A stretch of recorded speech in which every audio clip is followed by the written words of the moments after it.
హిందూ ముస్లిం Christian అంటూ విడగొడుతున్నారు రామ్. మతాల పేరిట మారణ హోమం సృష్టిస్తున్నారు రామ్. కుల మతాలను ఓట్ల కోసమే వాడుకుంటున్నారు.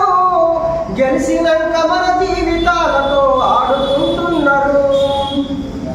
కుల మతాలను ఓట్ల కోసమే వాడుకుంటున్నారు. గెలిచినాక మన జీవితాలతో ఆడుకుంటున్నారు. కులము మతము దేవుడు దెయ్యం మానవ జాత అభివృద్ధికి ఆటంకం. మనిషిని ఈసడించుకునే దుర్మార్గపు ఆశిష్టం. కులాల కుళ్ళు మతాల మత్తు ఎక్కించి మనకు లేని దేవుడు రాని దెయ్యం వ్యాపారమాయకులకు.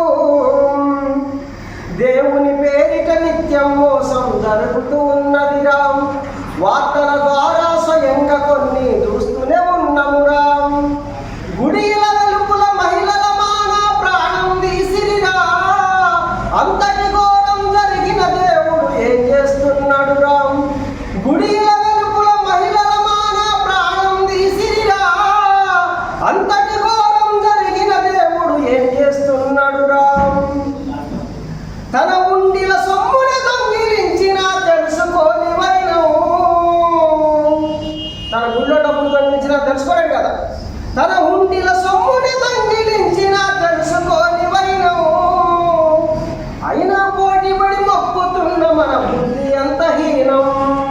కులాల కుళ్ళు మతాల మత్తు ఎక్కించి మనకు లేని దేవుడు రాని దెయ్యము వ్యాపారమాయతులకు. దేవుడు ఎట్లా సృష్టించబడ్డు అన్న చెప్పాడు మానవ ప్రశాంతత కోసమని. శిలనే తెచ్చి రూపం చెక్కి దేవాలయాలు కట్టింది మనిషే. పసుపు కుంకుమ బొట్టును పెట్టి దైవం అంటూ మొక్కేది మనిషే. పూజలు ప్రార్థన జాతర పేరుతో ప్రసారమంతా చేసేది మనిషే. సంద యువనుని సంగతి చూస్తని బెదిరింపులకు దిగేది మనిషే. పూజలు ప్రార్థన జాతర పేరుతో ప్రసారమంతా చేసేది మనిషే. సంద యువనుని సంగతి చూస్తని బెదిరింపులకు దిగేది మనిషే. ప్రాణం లేని బొమ్మల మనిషి దండం పెడుతున్నావు. ప్రాణమిచ్చి పెంచిన అమ్మ నాన్నలను రోడ్డుకు నెడుతున్నాం. మన బుద్ధి ఎంత హీనం నిజమెరుగలేని జ్ఞానం. మన బుద్ధి ఎంత హీనం నిజమెరుగలేని జ్ఞానం. మూఢనమ్మకాలను నశించాలి. మానవత్వం వర్ధిల్లాలి.